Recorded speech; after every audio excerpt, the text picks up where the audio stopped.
Sometimes things happen that we can't quite put our finger on. We don't really know why they happened or how they happened. It's sort of outside of the realm of, our understanding. And, it's hard for us to compartmentalize what transpired, but, we always find a way. And, if you try hard enough, there's an old saying that goes, if you can't explain something, don't try, because you're gonna end up hurting yourself thinking too hard about that one. And you don't want to do that, because that's gonna mess you up in the long run. So if you could just reach into your pocket for me and oh, what's that in your hand? What you got there in your hand? You just pull out your pocket. What's that? Oh, that's 2 tickets. 2 tickets to the Bonkers Theater.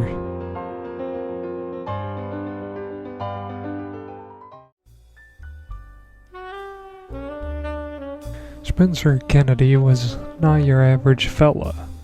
An entertainer by trade, he had written a wide range of novels. Everything from young adult fiction to more mature novels that struck a chord and made their way to the New York Times best-selling list. It would not be uncommon to find his new novels positioned on the front rack at a bookstore, while also within a children's library.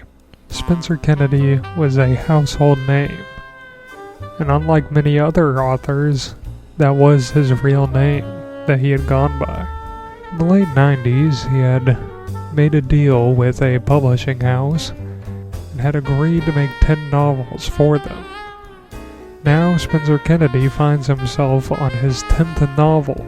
With this novel, he will be able to end his contract, be free to never write a story again.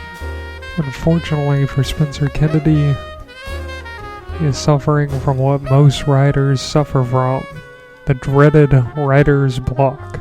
For hours and hours, Spencer would find himself pacing around his office, scratching his head and wondering what he could possibly write about. He desperately searched for inspiration, and as he looked around his office, he would look at many mementos he had collected over the years, with his vast wealth and fortune he had accumulated.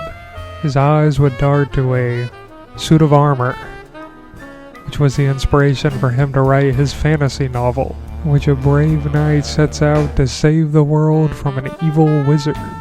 That novel had gained him much attention, and also much money. But now, staring at the suit of armor that inspired the whole thing, he felt no more inspiration. His eyes also darted to the sailboat model that he had built when he was just a child, which had inspired him to write a murder mystery that was set on a sailboat. But now, looking at the sailboat, there is no inspiration to be found there.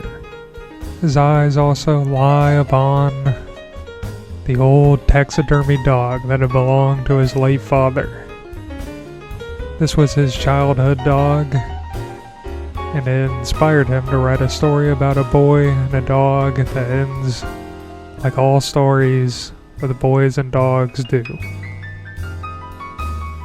But glaring at this dog that he had once grown up with, now lies still on his floor in his office, he feels no inspiration. Spencer needed a break from all the thinking he had been doing and pacing and pondering, so he decided to go for a walk. While on his walk, he passed the public park. There was a buzz with people. Happy, smiling faces everywhere. Young children would play and throw frisbees about. Happy puppies would run around for hours and hours, greeting the other dogs that their owners would bring.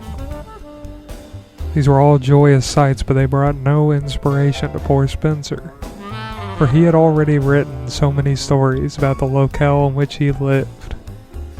Spencer would pass the various shops, the coffee shop, the skateboard shop, the comic shop, all town staples that many people would go to throughout the day. Perhaps Spencer could find inspiration in one of those things, but he had no interest in them. and would find the process of writing a story about such things to be terrible, and he would rather not write a book at all. Spencer would find himself in a place where he would often meditate. He knew all too familiar, the local town cemetery. The local town cemetery was very important to him. This is where he'd get many of the characters' names for his books. He would browse the gravestones for hours on end, searching for name combinations, taking first, middle, and last names and rearranging them in many orders, or maybe swapping in and out letters. This proved to be an effective way of coming up with new and creative names that sound very lifelike. Some of the headstones would even have little phrases that the people would say during their lives and would be remembered by. And Spencer would pay close attention to these phrases and implement them into his characters and his novels to make them feel more believable. There were a few occasions where family members of the deceased would thank him because they felt that he had brought back their loved ones in some way by putting them in the story. He would always deny that they were supposed to be that character, and he would chalk it all up to a coincidence. The sun had been setting, and Spencer had still been in the graveyard when he wandered across a tomb he had visited many times. The tomb of Matthew Thompson, a famous literary genius, both a poet and a scholar. Spencer Kennedy had grown up reading Matthew Thompson works in school, and he was fascinated by his life and his many works. Matthew Thompson, to him, had been a role model and a mentor, even though the two had never met. And although he would deny it, Spencer obviously was inspired by Matthew Thompson to become a writer. Spencer had found himself sat in front of the grave of Matthew Thompson for quite some time, thinking about what the old man would do if he was there today, and stuck in the same situation he was, where he was unable to think of a story for his final novel. Just then, Spencer had heard a voice calling out amongst the graves. He couldn't quite make out what it was saying, but he could tell that it was drawing closer. He gazed up the hill to see a man prancing down on top of the headstones, from one headstone to the next. Spencer was taken aback. "Who goes there?" he asked. The man dropped quietly, but still pranced amongst the headstones down towards Spencer. And as he drew closer, Spencer noticed it was none other than Matthew Thompson himself. "Matthew Thompson!" he exclaimed. Spencer could not believe his eyes. But his eyes could not lie to him, and it was in fact Matthew Thompson standing there before him. Matthew greeted the troubled author and introduced himself as the real Matthew Thompson. Spencer was still dumbstruck and could not believe what he was seeing. "You must be a ghost," he asked. "Why, yes I am," replied Matthew. "I am in fact a ghost." Spencer was impressed with his astute observation. He didn't realize that Matthew Thompson, who had been dead, would be in fact a ghost if he were standing in front of him today. "But why? Why are you a ghost, and why do you come to me in this hour?" pleaded Spencer. "I come because I know you are in trouble," replied Matthew, "and I have a way to solve all of our problems." "What do you mean by our problems?" inquired Spencer.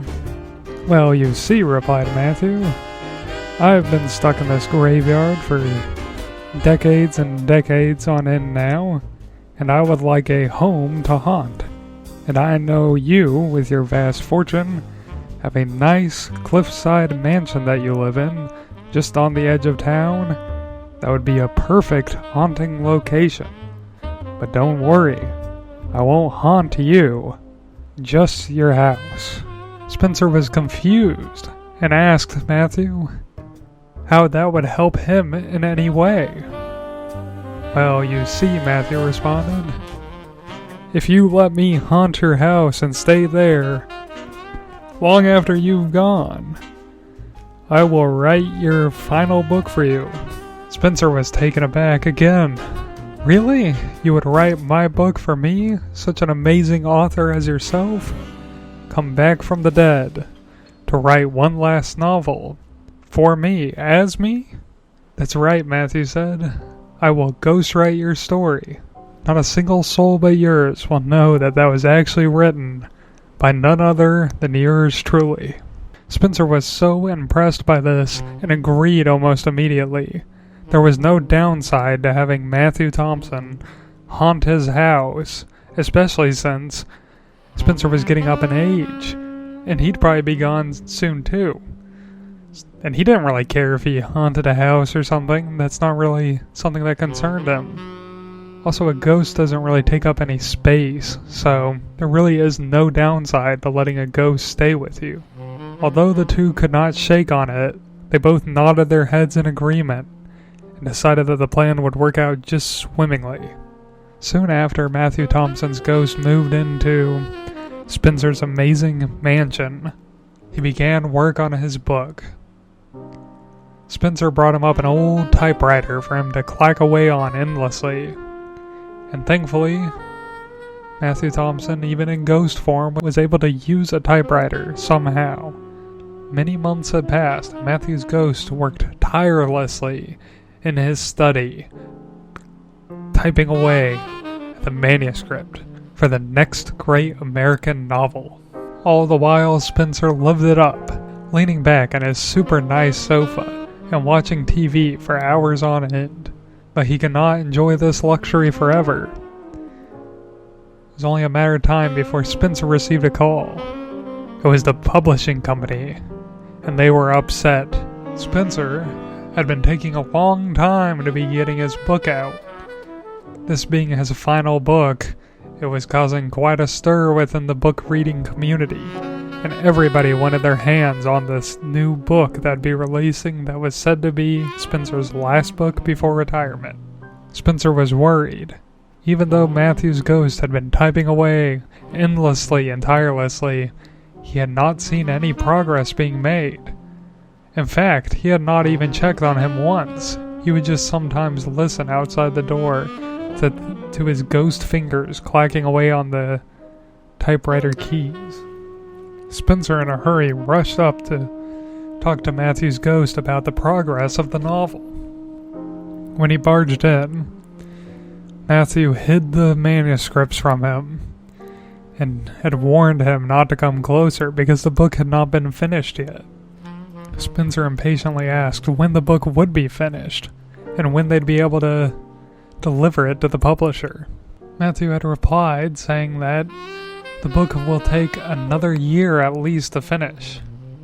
Spencer was shocked by this news because he knew that the publishing house would not be happy about this. But Spencer could not do anything to a ghost that's haunting his residence. So he calmed himself and called the publishing company and had told them that it would take at least a year to deliver the book.